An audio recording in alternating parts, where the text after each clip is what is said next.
Hello there, I'm Craig Sponseller. I'm Vice President of Medical Affairs at Kowa Pharmaceuticals America. And we're in partnership with Eli Lilly with this product, Livelo.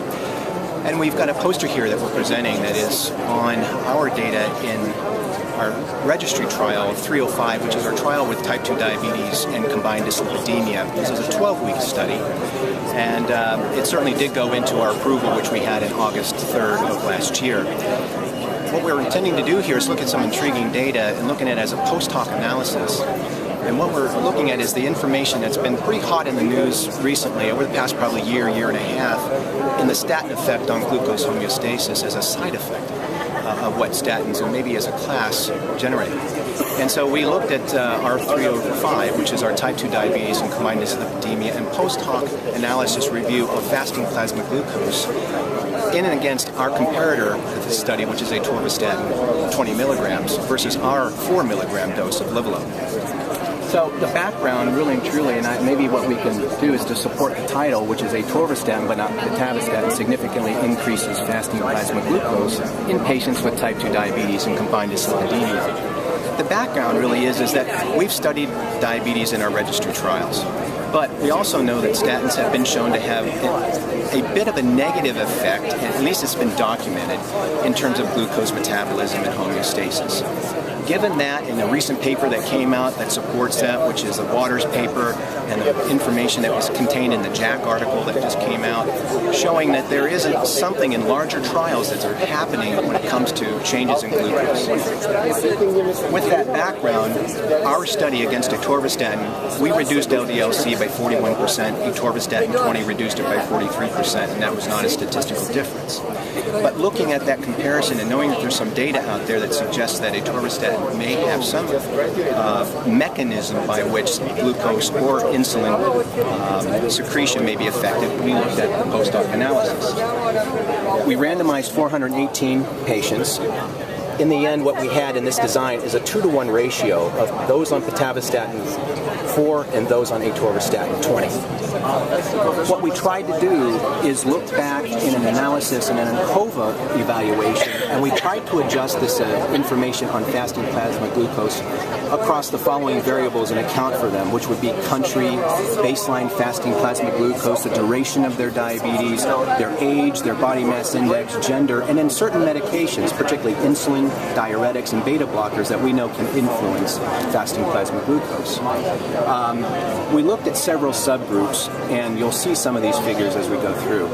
Baseline patient characteristics are as you see here: pitavastatin in 275 patients and atorvastatin 137. And we tried to give a list of not only the lipid parameters, but some of their background information, and then also where they were from a fasting plasma glucose, hemoglobin A1C, and insulin use, other diabetic medications, and as I said, looking at beta blocker and ACE inhibitor use as well.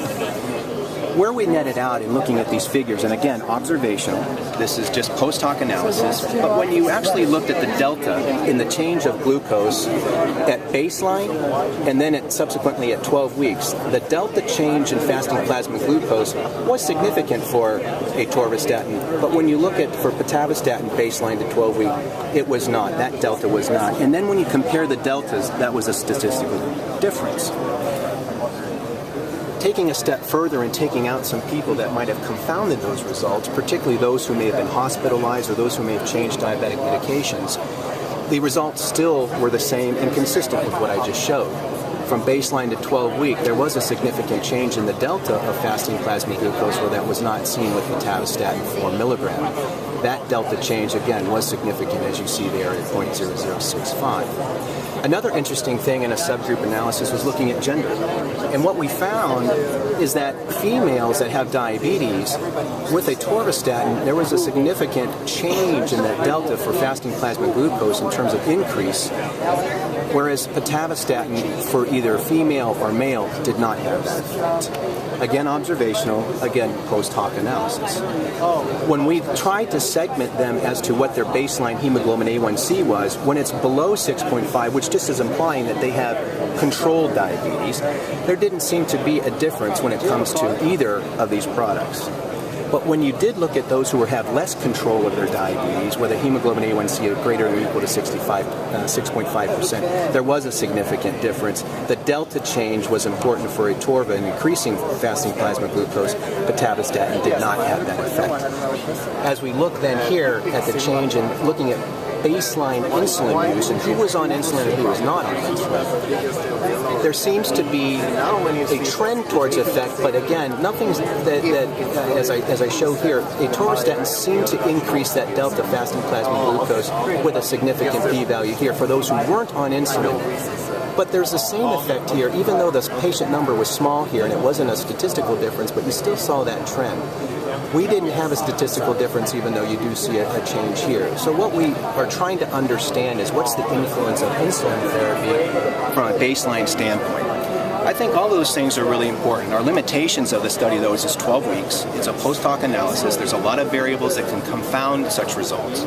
But in the end, what we have in conclusions is that we have observed in this post-hoc analysis of our 305 study in type 2 diabetes and combined dyslipidemia that atorvastatin does increase fasting plasma glucose to a significant level, and ours and 4 milligrams of pitavastatin does not.